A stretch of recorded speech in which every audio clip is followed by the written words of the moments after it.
People think a breaking heart makes the worst sound. They are wrong. It is a midnight text canceling my wedding, chiming right as my computer data is stolen in the dark. In modern America, tears do not pay bills. True revenge is not screaming in the streets.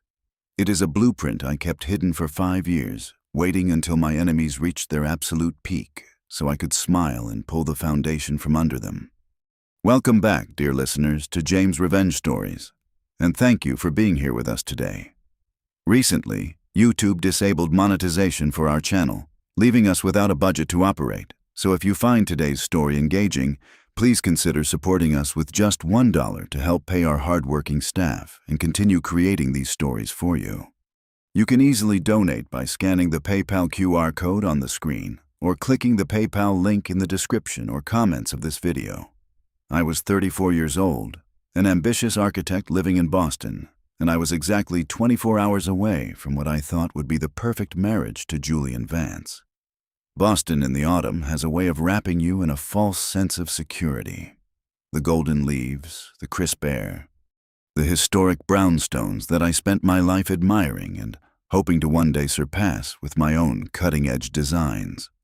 Life felt perfectly structured, like a flawless architectural model constructed with precision and care. I had spent the last 2 years pouring my absolute soul into a massive eco-city project. It was a revolutionary urban planning concept that was supposed to put my name on the map. I sacrificed weekends, holidays, and countless hours of sleep, fueled only by bitter black coffee and Julian's reassuring kisses. He was charming, endlessly supportive, and seemingly the perfect counterpart to my obsessive work ethic. I trusted him with my life, my heart, and my future. The evening before the wedding, my apartment was a sanctuary of bridal excitement and nervous energy. My best friend from college, Chloe Sterling, arrived to help me finalize the seating charts and check the master guest list one last time. Chloe and I had shared everything since our freshman year. She walked through my front door carrying a bottle of wildly expensive vintage champagne, wearing that trademark sweet, innocent smile of hers that could disarm anyone. The air in my living room was filled with joyous laughter, the clinking of crystal glasses, and the rustling of high-quality paper. I remember looking at her across my kitchen island, feeling an overwhelming wave of gratitude for her friendship. She poured me another generous glass of champagne, her eyes sparkling under the warm pendant lights, and insisted I go take a long, hot bath to relax my pre-wedding nerves while she handled the last batch of envelope seals. I trusted her implicitly. I thanked her, hugged her, and left her alone in my living room, sitting right next to my open work laptop. The next morning, the golden Boston sunlight pouring through the large windows felt like a harsh, mocking spotlight. I woke up feeling cold, instantly aware of a chilling silence that permeated the space. The apartment was entirely empty. I walked out of the bedroom, calling Julian's name, but my voice just echoed off the bare, quiet walls. The closet doors were wide open. His suitcases were gone. His shoes were missing from the entryway. Worse, my custom silk wedding dress, which had been hanging perfectly on the door frame the night before, was nowhere to be found. In its place, sitting perfectly centered on the cold marble kitchen counter, was my phone. The screen lit up with a single, unread text message from Julian. "I am sorry. I chose the wrong person." I stared at those exact words until the letters blurred into meaningless shapes. My knees completely gave out beneath me, hitting the hard wooden floor with a heavy thud. Panic clawed fiercely at my throat, suffocating me. I tried calling his number over and over, but every single attempt went straight to a sterile voicemail recording. Frantic, my trembling fingers opened social media, desperately searching for any clue, any sign of life, any explanation for this sudden nightmare. That was when the first major shockwave hit me, shattering my reality into a million jagged pieces. There it was, proudly displayed at the very top of my social media feed. A high-resolution photo posted just 1 hour ago. Chloe and Julian, wrapped in a passionate, shameless embrace, kissing in the middle of a busy East Coast airport terminal. The caption boasted of a spontaneous, wildly romantic getaway to an exclusive tropical island. A freezing numbness spread rapidly through my veins. Driven by pure instinct, I immediately logged into my secure banking application. Our joint savings account, the money we had spent 5 solid years accumulating for our future home, was drained down to absolute zero. They had taken every single cent to fund their luxurious tropical escape. A primal, agonizing scream ripped through my chest, tearing at my vocal cords. I tore through the apartment like a hurricane, grabbing the few remaining items Julian had carelessly left behind. Sweaters, books, a stray coffee mug.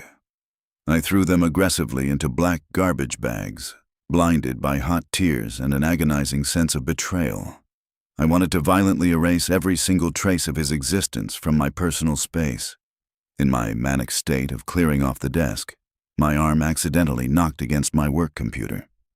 The screen flickered to life from sleep mode. I sat down heavily in the office chair to close the lid, but something on the screen caught my eye and froze my blood. My digital desktop looked wrong. The main master folder, the encrypted directory containing every single blueprint, complex 3-dimensional model, and structural calculation for my 2-year Eco-City project, was completely missing. My breath hitched in my throat. I frantically clicked into the internal hard drive. Empty. I checked the digital trash bin. Empty. The frantic panic of a broken heart instantly transformed into a cold, clinical, terrifying dread. My hands flew across the keyboard as I forced open the system access logs. The horrifying truth illuminated my pale face in the dim, artificial glow of the computer screen. The entire project had not just been deleted. It had been meticulously, expertly copied to an external flash drive.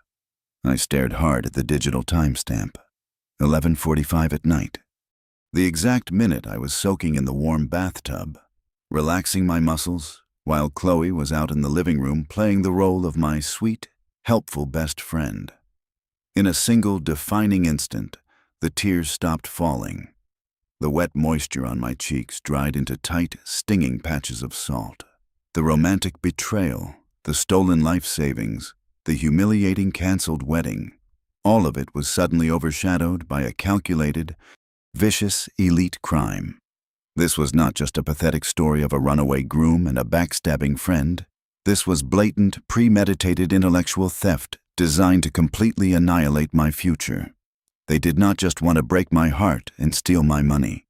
They wanted to steal my legacy, my 2 years of agonizing sleepless nights, and the solid foundation of my entire professional career. I closed the laptop slowly, the quiet click echoing in the empty room. The naive, trusting woman who loved Julian Vance died right there on that hardwood floor.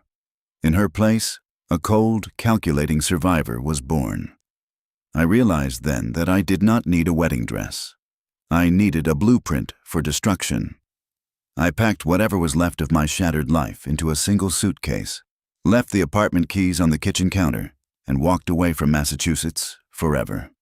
I changed my phone number, permanently deleted every single social media account, and bought a one-way ticket to Denver, Colorado. The mile-high city was a stark, brutal contrast to the comfortable, familiar cobblestone streets I once knew. The air was significantly thinner at high altitudes. The Rocky Mountains formed an imposing, jagged wall of gray rock and white ice, and the biting winter wind was unforgiving. It was exactly what I needed. A harsh, alien landscape to perfectly match the barren wasteland inside my chest. My bank account hovered dangerously close to $0 after I paid the first and last months of rent for a cramped, depressing studio apartment that smelled faintly of old cigarette smoke and cheap bleach. My daily diet consisted entirely of boiled rice and discounted canned beans. In this sprawling, unfamiliar city, I was nothing but a ghost. I had no friends, no professional reputation, and absolutely no safety net. Survival in modern America requires you to swallow your pride whole and keep moving forward. I aggressively applied for a position at the Horizon Nexus Architecture Group, a massive corporate firm that churned out commercial buildings like a soulless factory. I did not apply for a senior architect role, despite my obvious qualifications. I swallowed my ego and took a job as a low-level design assistant. My starting salary was an absolute insult, barely enough to cover my monthly utility bills and public transportation passes. But it kept the lights on.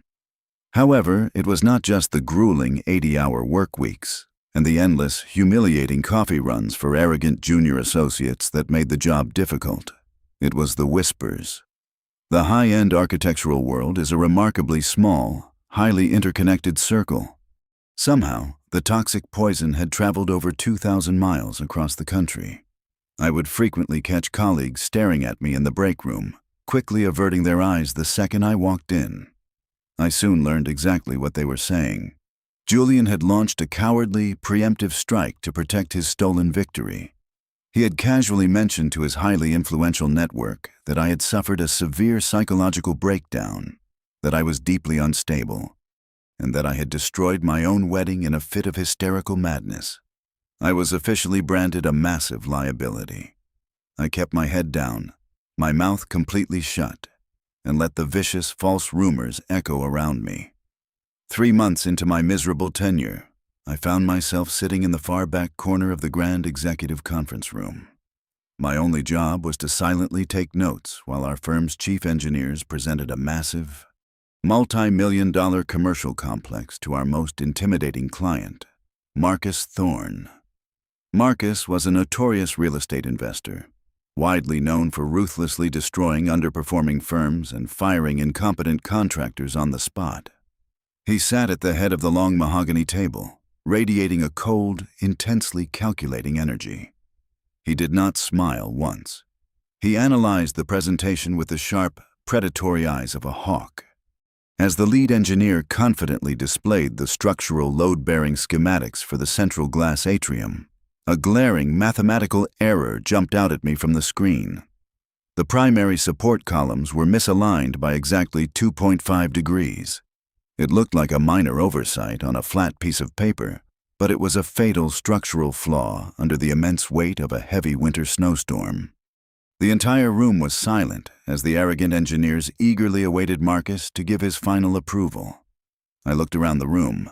No one else saw it. If they actually built this structure, the roof would completely collapse within 5 years.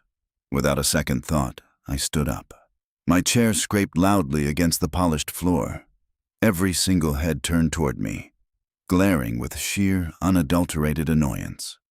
I walked straight up to the digital board, pointed a steady finger at the intersection of the main steel girders, and spoke clearly. "You cannot build this. The load distribution calculation is fundamentally flawed. In a severe blizzard, the roof will cave in and kill everyone inside." The chief engineer turned purple with rage, loudly shouting at me to sit down and remember my place at the bottom of the corporate ladder. But Marcus calmly held up his right hand. The room fell instantly silent, the tension so thick it felt suffocating. Marcus stood up slowly, towering over the table. He walked up to the board, his expensive leather shoes clicking rhythmically against the floor. He looked closely at the digital lines, then looked directly at me, his icy blue eyes narrowing. "Explain," Marcus commanded in a low, even tone. And so I did. I aggressively broke down the complex physics, correcting the faulty math on the spot. I fully expected to be fired immediately and escorted out by security. Instead, Marcus fired the chief engineer right then and there. From that specific day forward, the entire dynamic of my career shifted. Marcus Thorne was not a man who suffered fools or cared about baseless industry gossip, but he deeply respected raw, undeniable competence. He began bypassing my managers, requesting me specifically for his own smaller projects. He threw complex city zoning challenges and impossible budget constraints at me, actively testing the absolute limits of my endurance, creativity, and skill. I met every single challenge head-on, delivering flawless results every time. Our relationship developed slowly in the quiet, empty hours after midnight, surrounded by sprawling blueprints and dozens of empty coffee cups. There were no sudden sparks of cheesy romance, no lingering romantic glances, and absolutely no dramatic emotional confessions. We were simply two scarred, experienced adults communicating in the pure, unfiltered language of hard work, deep mutual respect, and undeniable professional capability. I found a strange, grounding comfort in his blunt honesty. He never asked me to smile, and he never treated me like a fragile glass doll. He treated me like a brilliant mind, which was the exact remedy my shattered confidence desperately required. Late one Friday evening, I was completely alone in the dark office, desperately trying to sketch out my stolen eco-city project from pure memory. The lines were jagged, my frustration mounting rapidly as the intricate details slipped further away from my exhausted brain. I walked away from my desk to get a glass of cold water from the pantry. When I returned, Marcus was standing silently by my workstation. He was looking directly at the chaotic, desperate drafts scattered aggressively across my drafting table. He did not ask a single question about my past. He did not offer any hollow pity or empty, meaningless platitudes. He simply placed a heavy, premium leather notebook right in the center of my desk, gave me a brief, respectful nod, and walked out of the silent building. I reached out and slowly opened the thick cover.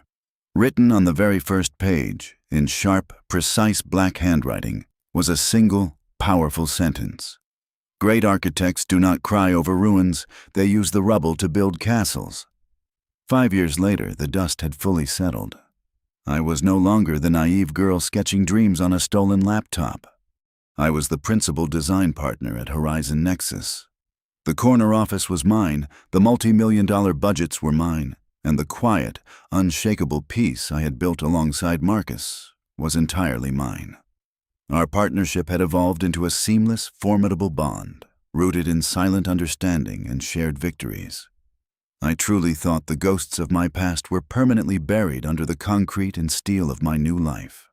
Then, on a completely ordinary Tuesday afternoon, a heavy, gold-plated envelope arrived on my immaculate glass desk. It was an exclusive invitation to the National Pioneer Architecture Awards, to be held in Chicago. It was the absolute pinnacle of our industry, a gathering of the most influential minds in the country. I slid my silver letter opener through the thick paper, expecting a standard corporate request. But as I pulled out the embossed card and scanned the prestigious list of keynote speakers, the blood violently drained from my face. My hands turned freezing cold. Julian Vance and Chloe Sterling. They were now married, boldly parading as the visionary power couple behind a massively successful, rapidly ascending boutique design firm. Suddenly, the high-altitude air of my Denver office felt suffocatingly thin. The severe panic attacks, the ones I thought I had finally conquered through thousands of hours of relentless work and countless sleepless nights, came rushing back with terrifying force. My vision blurred at the edges. My chest tightened until I could barely draw a single breath. I vividly remembered the deafening silence of that empty apartment, the $0 balance in our joint bank account, and the crushing weight of their premeditated betrayal. The sheer psychological terror of standing in the exact same room as the two people who had gleefully butchered my life was paralyzing. My trembling fingers hovered dangerously over the sleek metal trash can beside my desk. I desperately wanted to drop the gold-plated nightmare into the dark void, tell the board of directors I had caught a severe flu, and barricade myself behind the locked doors of my home. The thought of seeing her perfect, triumphant smile, of hearing his arrogant voice, made me physically nauseous. I was utterly terrified. Midnight crept over the city, casting long, sharp shadows across my office floor. I was still sitting there, frozen in the dark, staring blankly at the crumpled edges of the invitation. The heavy oak door pushed open, and Marcus walked in. He did not ask why I was still at the office. He did not offer a warm hug or whisper sweet, comforting words to calm my racing heart. He knew exactly what was sitting on my desk. Instead, he walked slowly toward me, reached into his tailored suit jacket, and pulled out a small, heavy, rectangular object. It was the encrypted backup hard drive, the one I had entrusted to a secure vault many years ago, containing the raw, irrefutable digital footprint of my stolen work. He placed it gently over the gold-plated names of my enemies. "Hiding is just surrendering the stage to bad actors," Marcus said, his voice a steady, grounding anchor in my swirling storm of panic. He turned and walked out, leaving the choice entirely in my hands. The silence stretched for several long minutes as I stared at the small metal drive resting on top of the extravagant invitation. The terrified broken woman from Boston begged me to stay home. But the architect who had built an empire from absolute rubble reached out and closed her fist tightly around the hard drive. I was going to Chicago. I spent the next 3 days meticulously curating my appearance. I did not buy a dress to turn heads or to look effortlessly beautiful. I spent thousands of dollars constructing a flawless, tailored suit made of midnight blue silk and sharp, structured shoulders. Every single thread, every sharp angle of the fabric was chosen with cold, calculating precision. It was not a fashion statement. It was a suit of armor, forged for a war they did not even know was coming.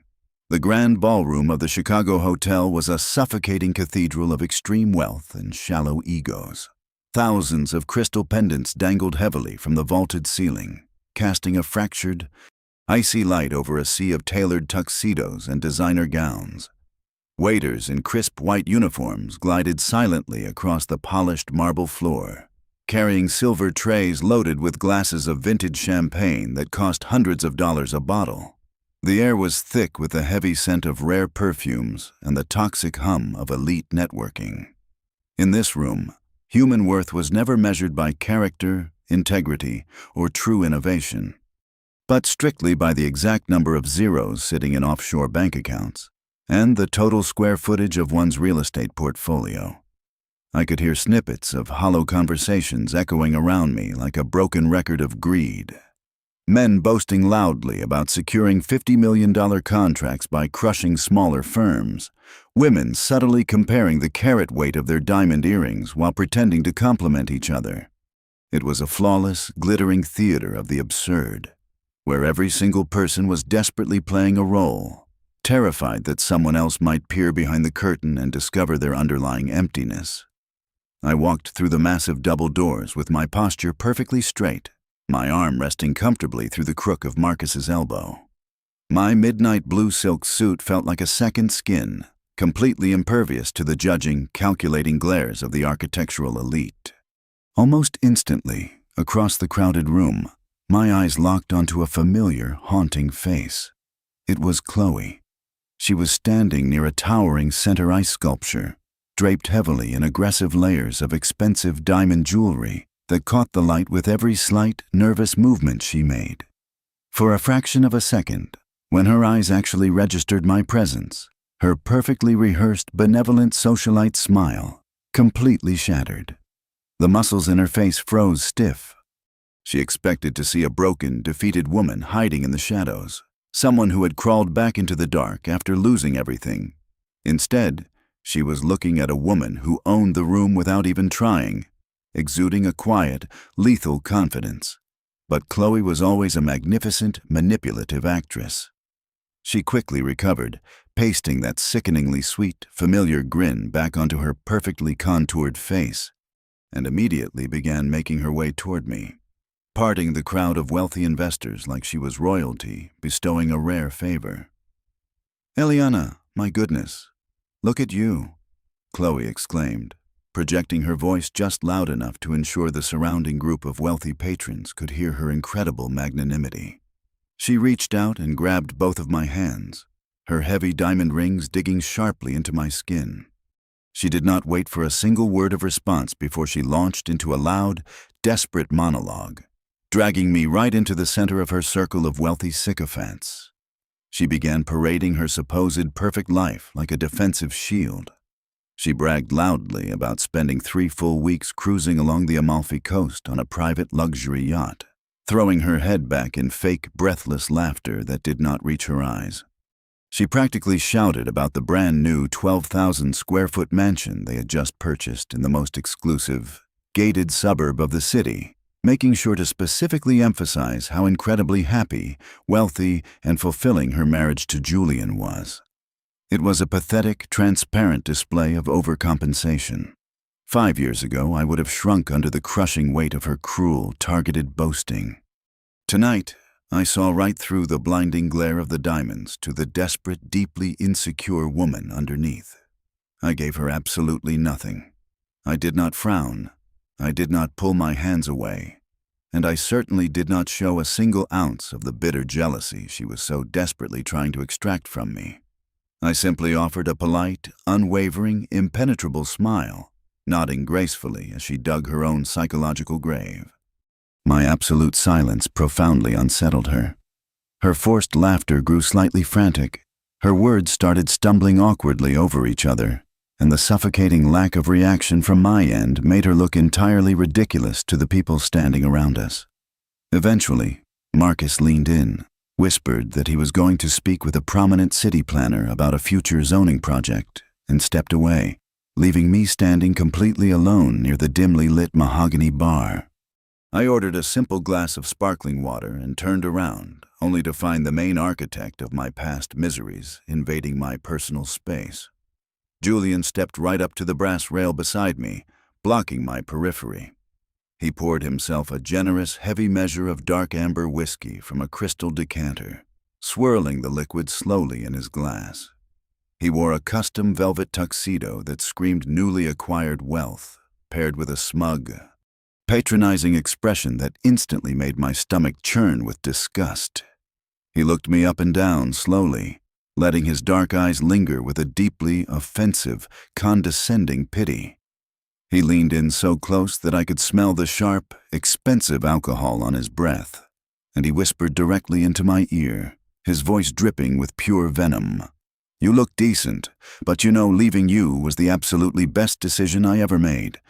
He stood back, crossing his arms, eagerly waiting for the devastating impact of his cruel words to hit my chest.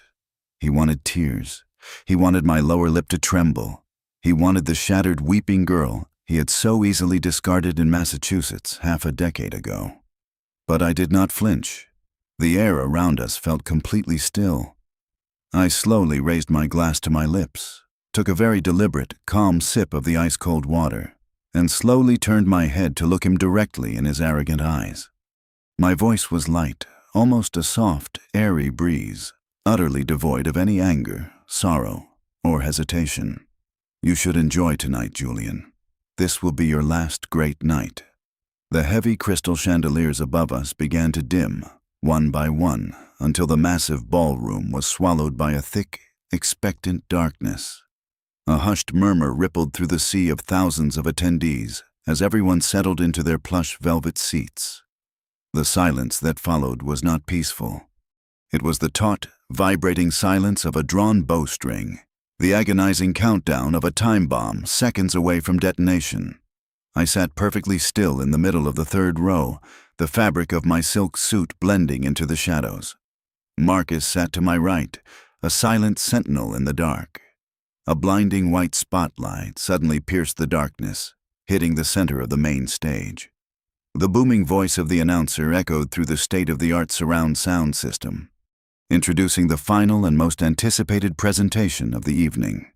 The nominee for the highest honor of the year, Julian Vance.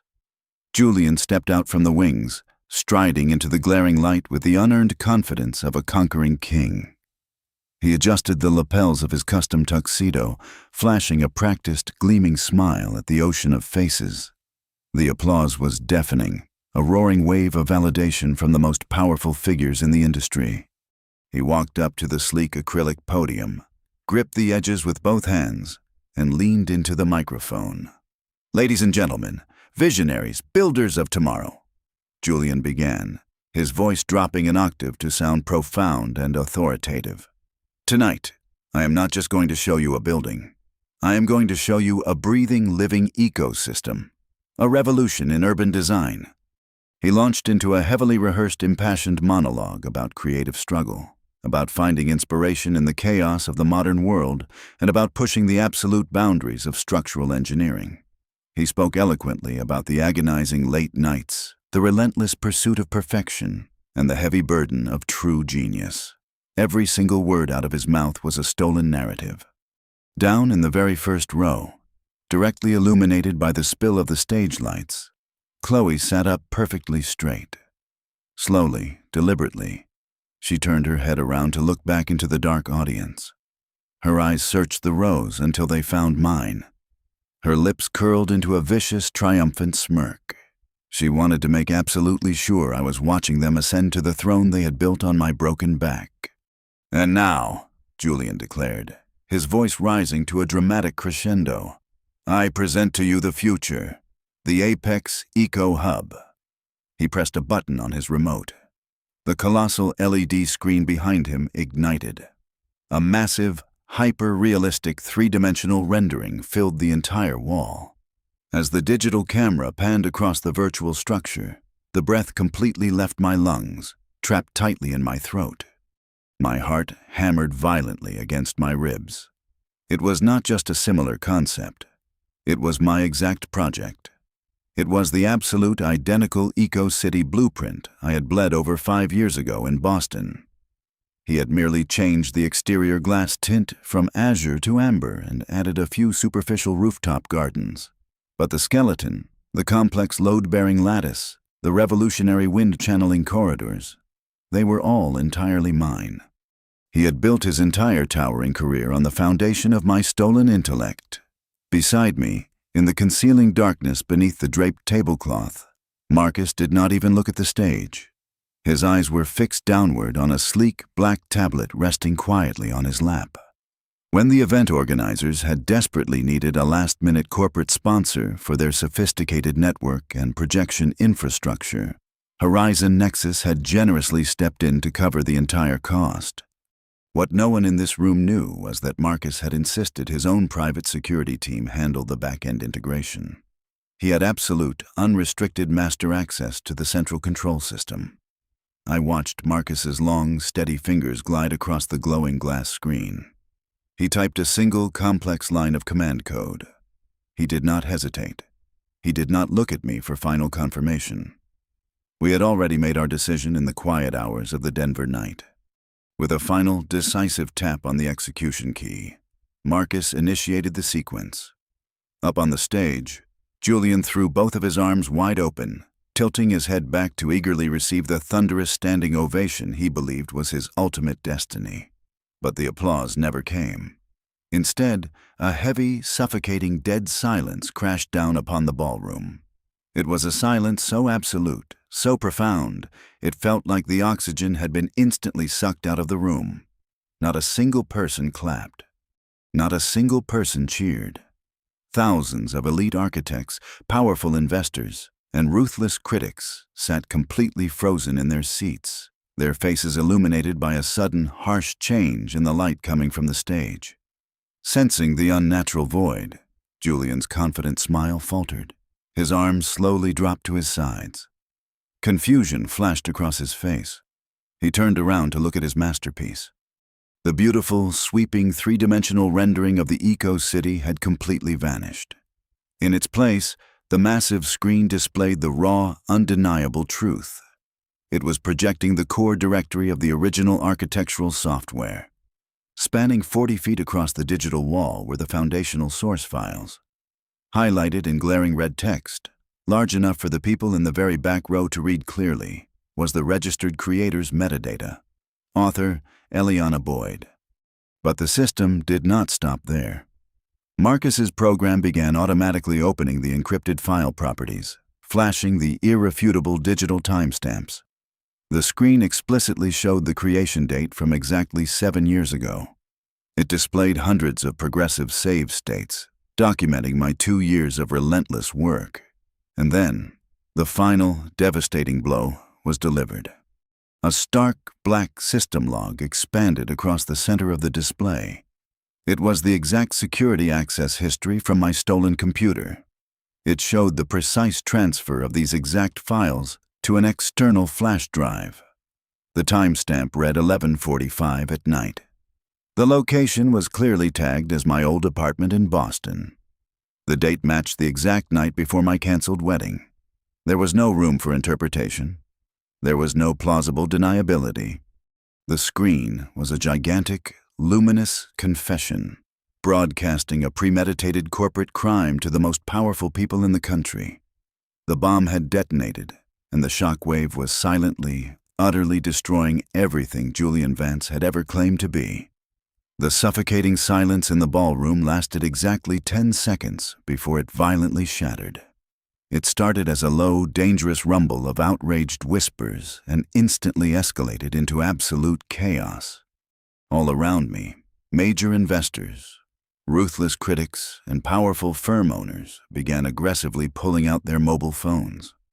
The bright flashes of camera lenses illuminated the darkness, capturing the undeniable evidence projected on the massive screen. Up on the stage, Julian was completely paralyzed. His confident, arrogant posture had entirely collapsed. He gripped the edges of the acrylic podium so hard his knuckles turned stark white, aggressively stammering unintelligible, broken syllables into the microphone. The audio system protested his frantic fumbling, emitting a piercing, high-pitched screech that forced half the audience to cover their ears. It was the exact sound of a soaring career instantly and permanently vaporizing on a live nationwide broadcast. I calmly stood up from my seat, smoothing the silk fabric of my midnight blue suit, and turned toward the exit. Marcus followed closely beside me. We pushed through the heavy double doors and stepped out into the expansive, brilliantly lit grand lobby of the hotel. The air out here was quiet, a stark contrast to the absolute frenzy we had just left behind. Before we could even reach the coat check, the heavy ballroom doors violently burst open. Julian came sprinting out, completely abandoning his prestigious award nomination and his dignity. His custom velvet tuxedo was suddenly clinging to him like a cheap, sweaty rag. He looked wildly around the lobby until his panicked eyes locked onto me. He practically threw himself across the marble floor, completely ignoring Marcus's imposing presence, and stopped just a few feet away from me, panting heavily. "Eliana, please," Julian begged, his voice cracking with sheer, unadulterated terror. "You have to go back in there. You have to tell the press we had a prior arrangement. Tell them it was just an old collaboration, a terrible misunderstanding with the file transfers. I will give you whatever you want. I will give you full credit. Just fix this." I looked at him, feeling absolutely nothing. No anger, no sorrow, not even pity. Just a cold, clinical observation of a deeply pathetic man. When I did not immediately respond, Julian's panic mutated into desperate, cowardly deflection. He aggressively pointed a shaking finger back toward the ballroom doors. "It was Chloe!" he screamed, his voice echoing shrilly off the high ceiling. "She made me do it! She was the one who found your laptop open that night. She was so insanely jealous of your talent, she told me if I did not take the data, she would leave me. She manipulated everything, Eliana. I swear to you it was all her idea." He was so incredibly frantic to save his own skin that he did not hear the distinct, heavy click of expensive high heels approaching from behind. Chloe had followed him out of the ballroom. She stood frozen just a few feet away, her face drained of every single drop of color. She had heard every single cowardly word her husband had just screamed. The glittering, perfectly polished mask she had worn for 5 long years violently shattered into 1,000 irrecoverable pieces. Chloe marched straight up to Julian, raised her diamond-clad hand, and delivered a vicious, echoing slap directly across his face. The sharp sound cracked through the quiet lobby like a gunshot. "You miserable, spineless coward!" Chloe shrieked, all her practiced socialite elegance completely vanishing. "I gave up everything for you, and you throw me to the wolves the second your stolen empire collapses?" She turned her wild, furious eyes toward me, but she was no longer boasting. The dam had broken, and the toxic truth poured out. "Do you want to know the truth, Eliana? Our firm is drowning. We are millions of dollars in debt. We bought that ridiculous mansion on fraudulent credit just to keep up appearances. Our entire marriage is a living, breathing hell. We sleep in separate rooms, entirely paranoid, locking our doors because we are both absolutely terrified the other one is going to steal whatever scraps of money are left and run away. We have nothing." They immediately turned on each other, screaming vicious insults. tearing apart the decaying fabric of their shared lies right there in the middle of the public lobby. I stood perfectly still, watching the two people who had once completely destroyed my world now actively butchering each other. Julian suddenly turned back to me, his eyes wide with a new, horrifying realization. Eliana, the legal fees. If you sue us for intellectual property theft, it will utterly bankrupt us. We will go to prison. Please, you cannot take us to court. I took one slow step forward. The absolute calm in my voice immediately silenced their hysterical screaming. I am not going to sue you, I stated plainly, my words dropping like heavy stones into a stagnant pond. I am not taking you to court. That room in there is completely filled with the oldest, most ruthless, and unforgiving foxes of the entire architecture industry. You just publicly stripped away your very last fishing rod. No one will ever hire you again. No bank will ever lend you a single cent. The heaviest sentence you could possibly receive is not a quiet, isolated prison cell. I looked deeply into Chloe's terrified eyes, then shifted my gaze to Julian's trembling face. The absolute worst punishment, I continued, my voice barely above a whisper, but carrying the weight of an executioner's blade, is the reality that you two are now completely penniless, entirely blacklisted, and you still have to wake up every single morning and live with each other in this toxic, suffocating hatred. I did not wait for a response. There was nothing left to say. I turned my back on them and walked purposefully toward the grand exit, Marcus keeping perfect pace right beside me. Behind us, the screaming instantly resumed, echoing pathetically in the vast space. But I did not look back even once. I left the two of them sinking rapidly into the miserable, inescapable wreckage they had built with their own bare hands, entirely ignored by the world they had tried so desperately to conquer. We pushed through the heavy revolving doors and stepped out into the crisp, refreshing chill of the Chicago night. The city lights sparkled brilliantly against the dark waters of the river. Marcus reached out, gently intertwining his strong fingers with mine. I looked up at him, and for the first time that entire evening, he offered a warm, incredibly genuine smile that reached all the way to his icy blue eyes. Standing there on the pavement, feeling the steady, reassuring warmth of his hand in mine, the final, undeniable truth washed over me. I finally understood the core essence of victory. The sweetest, most perfect revenge in this world is never about actively destroying the lives of those who wronged you. It is about fighting your way to the absolute peak of the mountain, and calmly looking down to watch the wicked entirely incinerate themselves in their own greed, while you are simply living a life far too brilliant, far too successful, and far too profoundly happy to even care. Thank you so much, dear listeners, for staying with me until the very end of this incredible journey. I would love to know, where in the world are you listening to this story from today? Please let me know in the comments below. As I mentioned earlier, if you found today's story engaging and satisfying, please consider helping us out with just $1.